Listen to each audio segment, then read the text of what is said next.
I knew something was off the moment he called me champ. Champ, he said with that syrupy voice that always came before a knife. You've really outdone yourself this quarter. I stood there in his glass-walled office, coffee still hot in my hand, pulse somewhere between marathon and heart attack. Outside, the sales floor buzzed like normal, Jeff from Midwest screaming about Q3 pipeline, Jamie flirting with a printer jam, but in here, it was too quiet, too smooth. He never complimented unless he was about to bulldoze something. For the last 8 months I'd lived, breathed, and bled for a single account, Sable Tech Industries. Cold lead off a mailing list. I called them during a snowstorm on a Tuesday in January when I had the flu and my kid had strep. Spent weekends refining their proposal, answered emails at midnight. They didn't even like us at first, but I cracked them. Cracked him. Rick Sable, kind of old-school CEO who calls from landlines and still uses regards unironically. And now we were there. $20 million on the table. Contract drafted, legal greenlit, just needed onboarding by Friday. My commission was 7%. I'd done the math at least 50 times like I didn't believe it. $1.4 million before taxes. Sure, but still, freedom money. Pay off the mortgage and finally breathe money. And here came him. Marshall Keene. VP of Sales aka the Commission Killer Commander. Tall, tanned, teeth like a stock photo and the soul of a catfish in a Versace tie. He had this pattern, let top reps close massive accounts, then cut them off right before the payout under some HR-flavored excuse, restructuring, reallocation, leadership synergy. Last year, he did it to Miguel. Dropped him the day before his Tesla account bonus hit.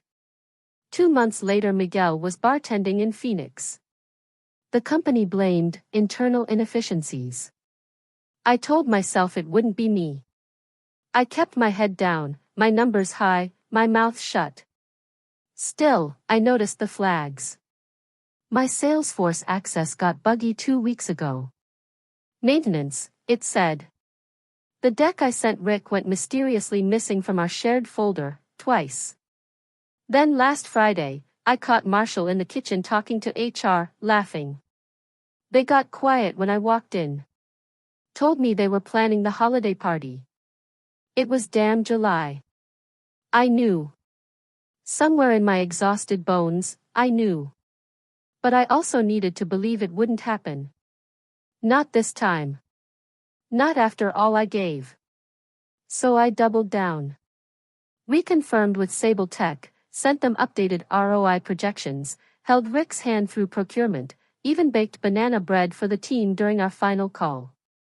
Rick's assistant said I was the only vendor who treats us like humans. He went quiet. Too quiet.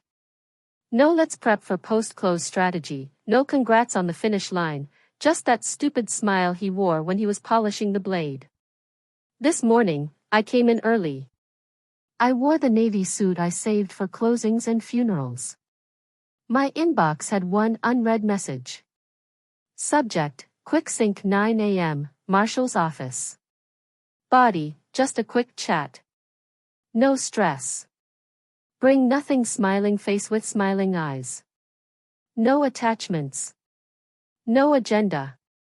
That's when I knew. And I still showed up. Because that's what women like me do. We show up even when we know they're lighting the fire. I walked past the receptionist, who gave me that pity smile you learn to recognize after 20 years in corporate. Walked past the break room, where someone had already scrawled Rachel's $20 million kill shot on the whiteboard. I knocked once and entered without waiting. Marshall stood up. HR was there. And he said it again, champ. That's when my stomach hit the floor and stayed there. He gestured toward the chair across from his desk like we were about to sip lattes and brainstorm Q4 strategy. I sat. My hands didn't shake. Not yet. HR, Dana from compliance, the same woman who once called me a badass closer over nachos, sat to the side, lips tight, a manila folder on her lap like a loaded weapon. Marshall steepled his fingers, smile still plastic. So first off, want to say this has nothing to do with your performance. There it was. My lungs forgot how to inflate. Dana slid the folder across the table like she was offering me a menu at a funeral. Your role is being eliminated, she said.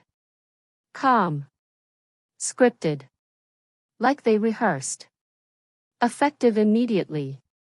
This is part of a larger departmental realignment. I stared at them, waiting for the rest, for the part where they admitted it was temporary, that I'd be shifted into a new role, hell, even that I'd be offered severance with some dignity. But it was just silence.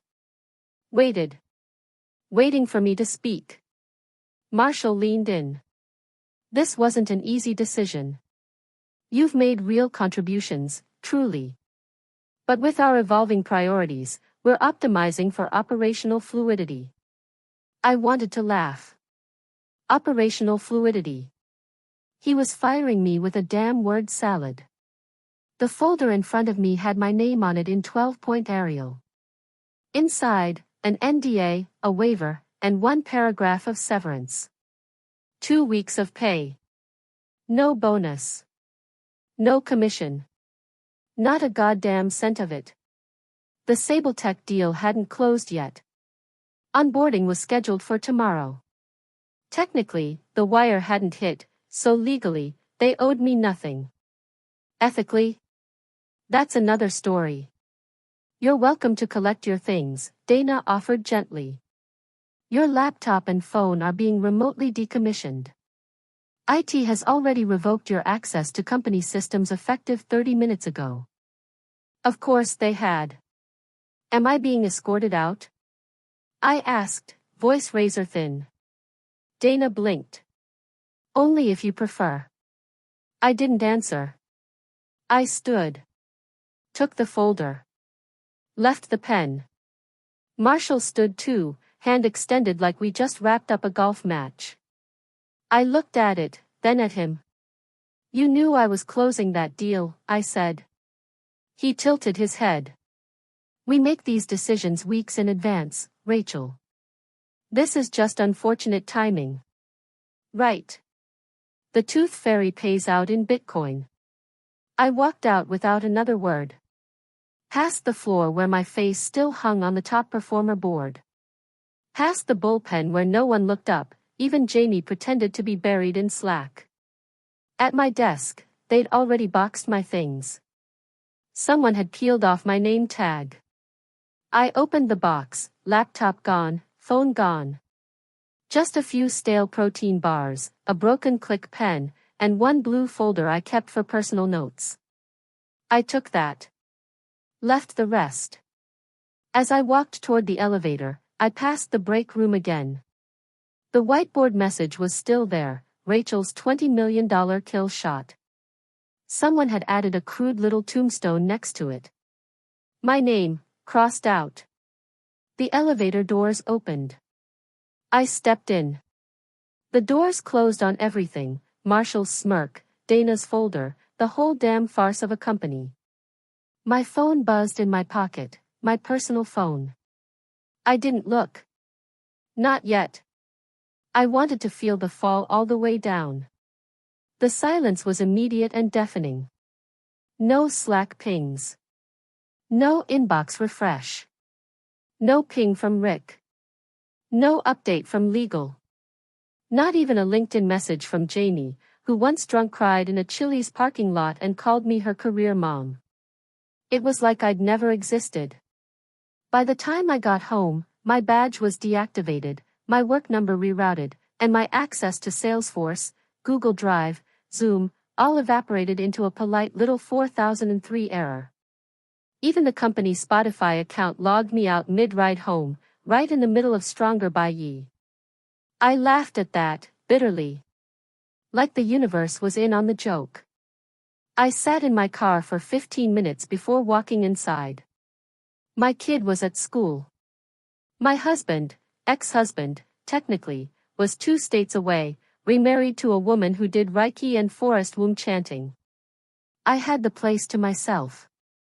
Just me, the leftover coffee in the Yeti tumbler, and a brain trying to stitch together what the hell had just happened. I opened my personal laptop reflexively, clicked Gmail. Nothing from Rick. Nothing from anyone. A few spammy newsletters, a shipping update from Sephora. No one had reached out. Not one. Got in person. I texted Jamie, me, you okay? Nothing. Me, did you know? Still nothing. I tried LinkedIn. Her status was green. Active. She just wasn't talking. It hit like cold water. They'd been warned. HR doesn't fire like that without a leak-proof perimeter. My realignment had been staged like a Broadway matinee and I was the only one without a script. The others had moved on without a blink. The same people who signed my birthday cards. Who cheered when I hit quota. Cowards. Every one of them. I pulled the blue folder from my bag. It was the only thing they didn't confiscate. Mainly because it looked like nothing. But inside were notes. Real notes. My handwritten account details from the Sable Tech meetings. Rick's personal preferences. Procurement timelines. Even a napkin sketch of their onboarding flow we doodled during a steak dinner in Dallas. Buried in the stack was my employment agreement. The original copy from 4 years ago, before they digitized everything. I flipped through it with autopilot fingers. Didn't even know what I was looking for. Proof I wasn't crazy. Ammunition for a lawsuit I couldn't afford. Then I saw it. Page 17, Section 8.3. A highlighter mark. One I barely remembered making. In the event that designated key personnel are removed from the project without prior client approval, the client reserves the right to void the agreement in full without penalty. I blinked. Read it again. It was in plain English. Not the usual legalese that makes your eyes glaze over. Key personnel. That was me. It had been a weird clause, even back then. Rick had insisted. I don't do bait and switches, he said. If I'm buying from you, I want you there. At the time I thought it was flattering. Now it was a ticking time bomb. And Marshall had just pulled the pin. My brain scrambled to timeline the damage. Did the contract get signed? Did the money clear? Was legal fast enough to fudge around that clause or was Rick already dialing someone? I checked my inbox again. Still nothing. But somewhere in the quiet hum of my living room, past the dog-eared contract, past the betrayal, I felt something shift. Not grief. Not panic. A flicker. Sharp. Bright.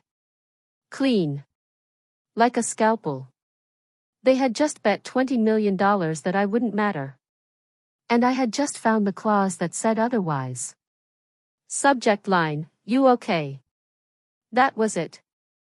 No greeting. No signature. Just a 6-character subject line from Rick Sable's Director of Ops, Dan Ree. Straight to my personal Gmail. The same Gmail I hadn't used for work correspondence since 2018. The one buried in the footer of my personal site I barely maintained. The timestamp read 6:12 a.m. I stared at it for a long moment, my coffee gone cold in my hand, the room still pitch black except for the harsh glow of my screen. He knew. Somehow, he knew. I clicked it open. We were expecting you on the onboarding call this morning. Rick's asking where you are. Please advise. That was all. No punctuation. No panic. No legal CCs. Just concern wrapped in corporate. Rick was asking where I was. Because I was supposed to be there. Because the deal was still active. Because Marshall hadn't told them. I read it again. Slower this time. Rick's asking where you are. It took everything not to scream into a throw pillow. Tapped out a reply with fingers stiff from tension. Hi Dan, apologies for the delay. I've recently parted ways with my former employer and will not be present for today's onboarding. I'm not at liberty to disclose details, but please feel free to direct any relevant inquiries to their legal team. Rachel.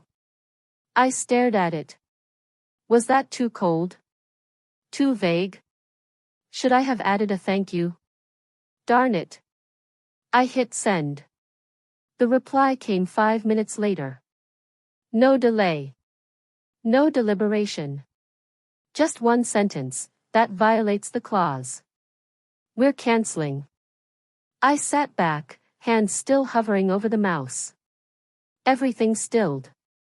Outside, a garbage truck slammed a dumpster like it was clapping for me. Somewhere down the hall, a neighbor's dog started barking. The hum of my refrigerator was suddenly deafening. But inside? Silence. White hot. Sharp as ice. He knew. Dan freaking knew. The clause wasn't some forgotten legal footnote. It was an active forced term. And Marshall had walked right over it, swinging his axe like a goddamn cartoon villain. And now $20 million was about to evaporate. Because of me. Because of them. My breath came out shaky. I looked down and realized my left hand was trembling against the table. Not from fear. Not from nerves. From restraint. Every molecule in me wanted to scream. To call Marshall and blast that one-sentence email through his teeth. But I didn't. I just sat there. Jaw clenched. Riding the quake of what was about to come. They thought I'd go quietly. They thought I'd fade like Miguel. A casualty of realignment. One less line item before bonus season. They didn't count on Dan. They didn't count on that clause. And they sure as hell didn't count on me, sitting here, staring at the first crack in their perfect little wall. I didn't reply. Didn't forward the email. Didn't do a thing. Just sat in the dark, my silence watching the spark catch fire. The first sign came at 9:17 a.m. A LinkedIn notification, Marshall viewed your profile. 2 minutes later, another. Dana from HR. Then Gavin from legal. Then some guy in finance I'd never met who once mocked me for putting oat milk in my coffee. Panic was setting in. By noon, I got the email. A desperate, chirpy little thing from Dana. Subject, let's reconnect, smiling face with smiling eyes. Hi Rachel. We wanted to reach out regarding a potential transitional opportunity to continue supporting the Sable Tech account during this critical phase. It would be a short-term consulting role with a competitive hourly rate. Let's hop on a call to discuss ASAP. Warmly, Dana. They had no idea that critical phase was already ash and smoke. I didn't reply. Just stared at her emoji-bait subject line and sipped my coffee. A friend from accounting, bless her nicotine-stained loyalty, texted me under the radar, all hands meeting happening now. CFOs having a coronary. They baked Sable Tech into the Q3 guidance call. Slides are already with investors. Marshall's pretending nothing happened. Legal's scrambling. She added a gif of a dumpster fire rolling down a hill. I almost choked laughing. That's when the messages started coming in sideways. Quiet ones. Indirect. A recruiter from a firm I'd never worked with, heard you might be in transition. Want to grab coffee? A VP from a partner vendor, Rachel, just checking in. Anything you need, let us know. We trust you. Even Rick pinged me. Not via Dan this time. Him personally. Just a thumbs up emoji and the message, keep me posted. Translation, we're still on. Just not with them. I printed the clause from my old contract, laid it on my kitchen table, and ran my fingers over the words like they were scripture. My inbox was starting to fill with backdoor HR offers, friendly outreach from legal, and even one laughable note from Marshall. Hey champ, any chance we could chat about the Sable Tech transition? No pressure. Just want to make sure everyone's on the same page. The audacity of that man could have powered a small city. Meanwhile, I was already 3 steps ahead. I'd Googled LLC filings in my state. Picked a name, Keyine Strategies. Because sometimes revenge deserves to wear a suit.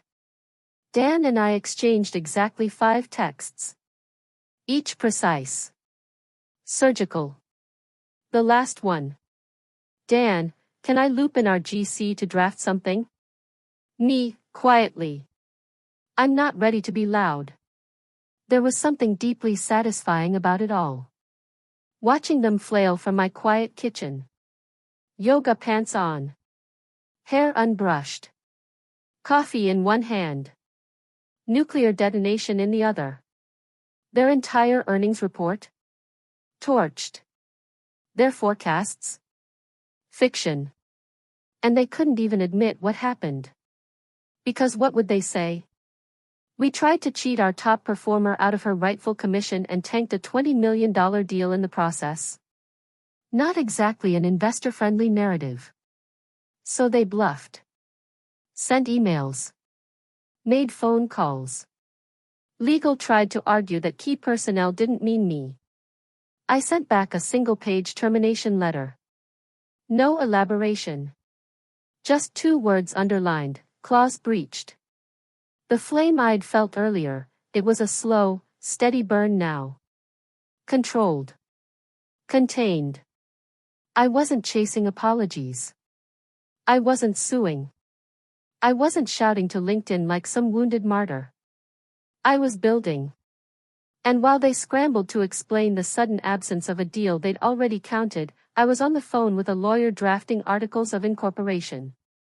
By the time their PR team spun up a press release about strategic shifts in enterprise partnerships, I'd already reserved the domain name. They thought my silence meant surrender. But silence is just another language. And mine said, watch your freaking back. By the following Tuesday, the cracks had gone public. Tiny hairline fissures spidering through their spotless facade. It started with a delay. One of our mid-tier clients, Son Data Group, had a renewal scheduled for Monday.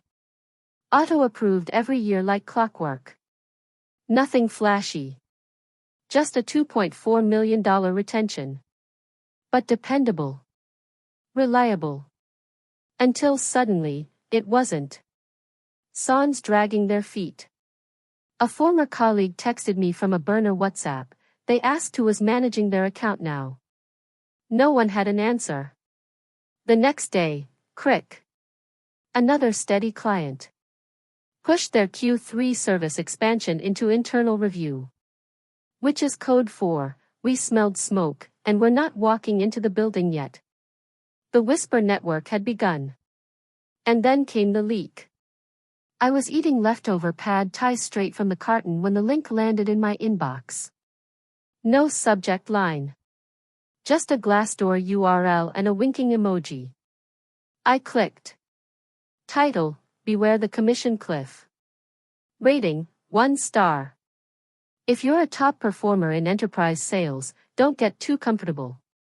Management has a pattern, let you close the big fish, then realign your role before the commission date. Happened to 2 reps I knew personally. One was Rachel. Yes, that Rachel. She built the Sable Tech deal solo. They canned her the day before it closed. She was the rainmaker they let her walk. Ask yourself who's next. No name, no date, no way to trace it, but everyone knew by Thursday my LinkedIn DMs were a zoo. Recruiters, reporters, even former rivals. One message stood out. I'm a different firm now. When I told our CRO what happened to you, he said, that's not a company, it's a casino. I just laughed, thought you'd appreciate that I did. Meanwhile, Keyine Strategies was quietly becoming real. LLC papers filed. EIN secured a tiny office space leased under an alias for now, just a room with Wi-Fi and a whiteboard, but it felt like a cathedral, and texted, we're ready when you are. Rick signed off, "We'll be transferring vendor approval next week." I replied, "Not yet, let them stew." Because I wasn't done watching every delayed renewal, every awkward client call, every time Marshall fumbled through an investor Q&A tap dancing around a missing $20 million it fed me. I didn't need to scream, the ecosystem was doing it for me. One of the newer SDRs, some bright-eyed kid named Tevin, apparently asked in a team meeting, "Hey, why did Rachel leave?" Only for the room to go stone dead. Manager said, "We don't comment on personnel shifts." Yeah, because commenting would require a lie they could all agree on, and the board still silent, watching too, probably waiting to see if the bleeding stops. It wouldn't. Not this time. I had no need to reach out, no need to correct the record. Every whisper tightened the noose, and I was just getting started, planning, plotting, building quietly, because revenge this precise doesn't roar, it waits. The announcement hit like a thunderclap in a marble cathedral, loud, deliberate, and echoing long after the word stopped. SableTech is proud to partner with Keyine Strategies, led by Rachel Lint, to execute our digital infrastructure transformation project. This marks a new chapter in our commitment to vendor transparency, ethical contracting, personalized enterprise collaboration. No fluff, no apologies, no mention of the past. Just facts, forward motion, and my name in the headline. It dropped on a Wednesday at 10:04 a.m. a time I chose on purpose, midweek, mid-morning, mid-hell for anyone trying to pretend they weren't bleeding. Marshall had just finished the Q3 investor call. I pictured him in his office, half sweating through his Armani shirt, trying to smile through earnings gymnastics, when the email pinged his inbox. The new deal, cleaner, better, 5-year term, same $20 million scope with an additional equity option built in should Keyine hit performance metrics in the first 18 months. And the clause, oh, it was still there, but now it read, in the event Rachel Lint is removed from this agreement without her written consent, SableTech reserves the right to void the contract in full. My name wasn't just in the email, it was in the legalese. The ink on the contract was still drying when Dan sent a bottle of bourbon to my office, 4 Roses, my favorite, and a note to the real vendor of record. Meanwhile, my old company's PR team fumbled together a panicked press release full of vague gestures toward market realignments, new verticals, and diversified delivery structures, read like a deflection written by a man holding a lit match above a pile of dry kindling. No mention of SableTech, no mention of me, but the silence was loud. Investors noticed a few quiet sell-offs. Internal Slack channels leaked to Twitter with screenshots of employees asking, "Wait, are we pretending the $20 million contract didn't exist?" By Friday, I'd already signed 2 more exploratory NDAs with firms who'd been watching, getting to see if the woman they fired for being too expensive could build something more valuable on her own. And me, I was breathing again, not deep gulps, not yet, but real ones, no longer rationed between quotas and performance reviews and Marshall's crocodile grins. I sat in my new space, just me, a desk, a corkboard with 2 pinned words, "Never forget," because I wouldn't forget the fluorescent conference room where Dana slid the folder across the table like it wasn't soaked in my blood. I wouldn't forget Marshall's smug champ or the silence from teammates who vanished like ghosts, and I wouldn't forget that they thought my value expired before the wire cleared. But now every dollar in that deal was mine, every win, every clause, every inch of leverage. I built it, no middleman, no VP siphoning off my worth like a tick in a designer suit. They thought they killed the deal when they fired me. What they did was set it free, and me, I was just warming up. The email arrived with all the gravity of a funeral bell. Subject: request for discussion, board inquiry, sender Aaron Caldwell, EVP Corporate Strategy. One of the last executives I didn't despise, no greeting, just the sentence, "They want to talk." I stared at it, spoon frozen halfway to my mouth, cereal turning to mush. It wasn't a question, it wasn't even an invitation, it was what the corporate world sends instead of flowers after a slow motion beheading. Turns out you can only hemorrhage $20 million and lose one of your flagship clients so discreetly before the board notices the stench. And once they did, everything accelerated. I hadn't even needed to push, the ecosystem did it for me. First came the whispers. The board was blindsided. SableTech had been a cornerstone of the company's projected pivot into tech logistics. The PR team's frantic spinning hadn't worked. The investor community wasn't stupid. They saw through the jargon, the missing revenue, the sudden absence of a key expansion partner, and when Glassdoor reviews and anonymous tip-offs started lining up with revenue gaps, the house of cards wobbled. Then it cracked. An audit was launched, quietly at first, then less so. Internal controls, sales documentation, HR terminations, legal began pulling separation records. Someone floated the word retaliatory dismissal in a finance call. Suddenly Marshall wasn't wearing ties in his Zooms anymore. And then came the board. They pulled him in multiple directors, not a friendly chat, a review. They grilled him for an hour. According to someone 2 doors down, his voice got higher, defensive, his only excuse communication breakdown. That was it, his fallback for why the most high-profile deal of the year. Walked out the door and reappeared under my name in front of God and LinkedIn. He tried to spin it like I'd been planning an exit all along, that I'd maneuvered around the organization to undermine the process, but when they asked for proof, emails, policy breaches, even a whisper of misconduct, he had nothing because I'd played it clean. No backdoor sabotage, no screenshots, no violations. I just let them implode. Word is the CFO was livid. This wasn't a misstep, she said. According to another Slack leak, this was a deliberate decapitation of our top asset.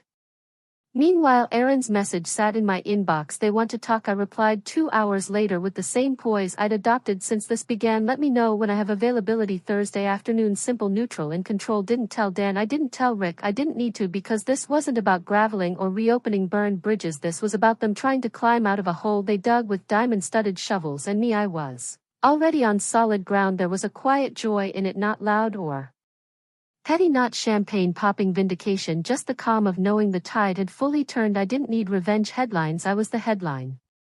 Boardroom was nothing like the one they used to herd us into at my old job. No flickering fluorescence, number 12-year-old bagels in plastic wrap, no passive-aggressive printouts about expense reports stapled to the wall. This one was clean, sleek walnut paneling, a single heavy table that smelled like polish and victory and silence, the good kind, the kind that means people are listening, not scheming. Dan stood at the head of the table, flanked by Rick and their GC. They didn't rise when I entered. They didn't need to. This wasn't about performance reviews or half-baked growth frameworks. This was about terms. On the table was the new deal, the real deal, the one that started with the wreckage of a broken clause and ended here with my name above the signature line and a line item called equity vesting, 12% in bold font. I didn't smile. Not yet. Rick nodded. Once we cleaned up the last clause, said, no more confusion, no substitutions, you're the lead, period. I scanned the contract like I was skimming a menu, not locking in a multi-million-dollar partnership. I already knew the terms. I'd written half of them myself. Still, I let them wait. Power is a funny thing. You feel it most when you don't have to flex it. Then my phone buzzed. I didn't need to look at the screen. I knew that ringtone, the custom one I made years ago just to mock him. Honey for Nothing by Dire Straits. It had always made me laugh. Now it made me pause. I stepped to the corner of the room and answered quietly, hello. A beat, then Marshall's voice, brittle and breathy like a salesman whose pitch finally shattered. Rachel, look, I know things got out of hand. There were layers, decisions above me. I think we should talk, not as enemies. As colleagues. I was wrong to not handle things better. Another beat. I could hear papers rustling, maybe a glass being poured. His nervous tics haven't changed. We can find a way to make this right. Clean slate, you and I didn't let him finish. I kept my voice steady, smooth. You should have paid the commission. And then I hung up. No explanation, no dramatics, just truth. When I turned back, Dan raised an eyebrow. All good? He asked. I nodded. He won't be a problem. Rick chuckled just once, then slid the pen across the table. I signed. In that moment something unlatched in my chest. Not release, not forgiveness, sovereignty. I'd spent a decade walking tight tropes in rooms where I was always second-guessed, always maneuvered around, always a bonus away from eraser. Not anymore. Now I was the clause. We shook hands, not as vendor and client but as partners, real ones. By the time I stepped outside, the sun was slicing clean through the late afternoon haze. A breeze hit just right, like closure in motion. My phone buzzed again, this time with a push alert. $20 million deal collapse triggers internal shakeup. VP resigns amid investigation. No name, but everyone knew. I silenced the notification, slid the phone into my bag and walked on.